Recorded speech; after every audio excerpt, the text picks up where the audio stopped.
Hey guys, we're actually here with Jessica from the Salvation Army, and we're going to be doing a new segment where we're going to be spreading awareness on things that, with people that we meet that feel that other people need a voice. And so I'm here with Jessica, and she would like to spread awareness on.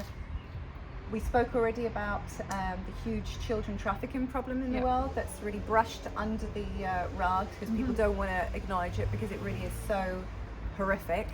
And you were saying that a lot of the time in the orphanages there's a big problem, not just with abuse and trauma, but when they reach the age of 18, they're kicked out and they have no choice but to either sell their bodies or just they can't take it and they commit suicide. Exactly. So it's like when I was researching adoption in a lot of countries, many people want to adopt babies, so up to 1 year old or 2 years old. But the thing is that the orphanages are full of children up to 17, 18 years old, and they need a mom and they need a dad. And if they've lived all of their life in an orphanage, when they age out, what do they get to do? As the girls who need to provide for themselves, they end up on the street in prostitution, and a lot of them are so hopeless that they commit suicide. And I think a lot of times we think about solving the world's problem as, okay, I need to solve human trafficking. You and I are not going to solve that issue, but you and I can adopt a child. We can adopt an older girl and give her a home and give her like a family and support. So I think, and Andy Stanley says we cannot change the world for everyone, but for one child you can change her world. And so why not do that? So like adoption is not always easy, but it's something that we're called to do. And like even in the Bible, in James, it says that the religion that God loves is the one that takes care of the orphan and the widow, and that's what we're called to do. They're our family, and we want to provide for them and give them a safe space where they can blossom into the women that they were meant to be. Beautiful. It's really nice, and it's really important. And you know, in life there's so many times that I think it's so much easier to turn a blind eye on horrific things that go on, and we are living in a world where so many travesties go on that we can sometimes feel it's too much. And of course all these wonderful charities are there and they're fantastic, but I think getting awareness on certain more kind of horrible subjects is really important. It's getting the light out there, and absolutely on the trafficking situation, as we mentioned earlier on in the interview, there's a new film coming out.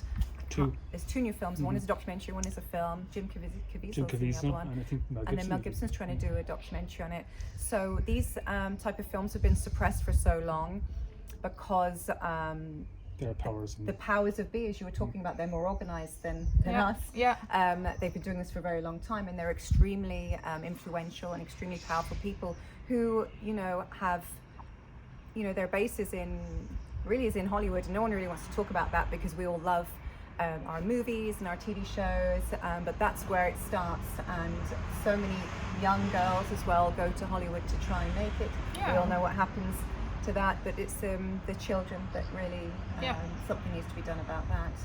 And at the heart of it is a misconception of sexuality, right? Because then somebody thinks they have a right over somebody else's body.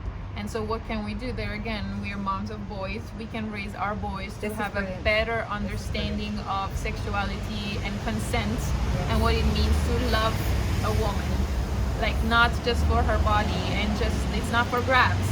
Like, women's bodies are not for grabs. Like, you need to respect them and honor them. So again, there we think, well, it's too big of a problem for us to solve. But no, I have two boys, and I'm going to raise them in such a way that they respect women. They are protectors and defenders of women. But that's the instinct that comes to that protect. Is the instinct. Not because they're weaker, but because since forever, we've been the ones that have been put down, right? Of course. And so a lot of times we're not able to defend ourselves, and we need men who can step up and step in and be our defenders in situations like that, be the defenders of little girls or teenage girls.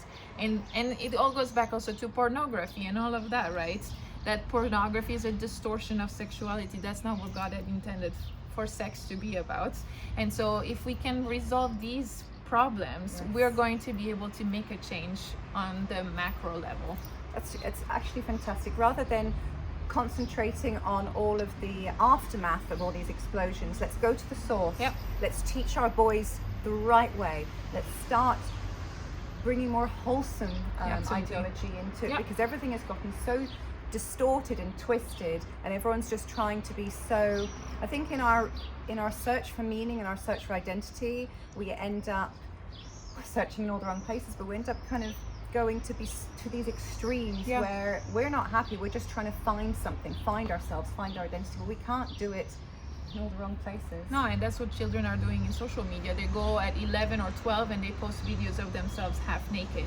What are you doing? Why are you doing that? They're Because getting you think attention. they're getting the attention. Love. But the attention is, again, a sexualized attention. Instead, what you're longing for is to feel loved for who you are.